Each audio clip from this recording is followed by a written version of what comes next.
এক মুসাফির জঙ্গলের মধ্য দিয়ে হেঁটে যাচ্ছে। এমন সময় সে একটা সিংহকে রশি দিয়ে বাঁধা অবস্থায় দেখতে পেল। তখন সেই সিংহটা ওই মুসাফিরকে কাকুতি মিনতি করে বলতে লাগলো, ভাই মুসাফির, দয়া করে তুমি আমাকে মুক্ত করে দাও, তোমার এই উপকারের কথা আমি জীবনেও ভুলবো না। সিংহের এই কথায় মুসাফিরের মনে দয়া হলো, সে ওই সিংহটাকে মুক্ত করে দিল। সাথে সাথে সেই সিংহ ওই মুসাফিরের দিকে তাকিয়ে খুবই হিংস্র ভাবে গড়গড় করে গর্জন করে বলতে লাগলো, এখন আমি তোমাকে খেয়ে ফেলবো। তখন মুসাফির বলল, আমি তোমাকে এত বড় একটা উপকার করলাম আর তুমি আমাকে খেয়ে ফেলবে? এটা তো তোমার মোটেও উচিত হবে না। দুইজনের মধ্যে ঝগড়া শুরু হয়ে গেল। তখন দুইজন মিলে সিদ্ধান্ত নিল, চলো আমরা অন্য কারো কাছে যে এই বিষয়ে জিজ্ঞেস করি। কিছু দূর এগোতেই তারা একটা উটকে পেয়ে গেল।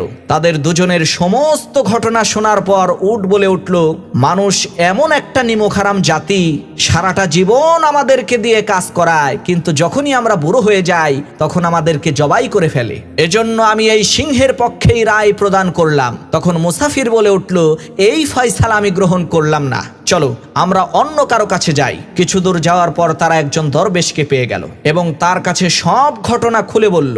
তখন দরবেশ বলে উঠল, আমি তোমাদের কোনো কথাই বুঝতে পারছি না, এজন্য তোমরা আমার সামনে সম্পূর্ণ ঘটনাটি পুনরায় রিহার্সেল করে দেখাও, তাহলে আমি সঠিকভাবে বিচার ফয়সালা করতে পারবো। কথা অনুযায়ী রিহার্সেল করার জন্য সেই মুসাফির রশি দিয়ে ওই সিংহটাকে বেঁধে ফেলল।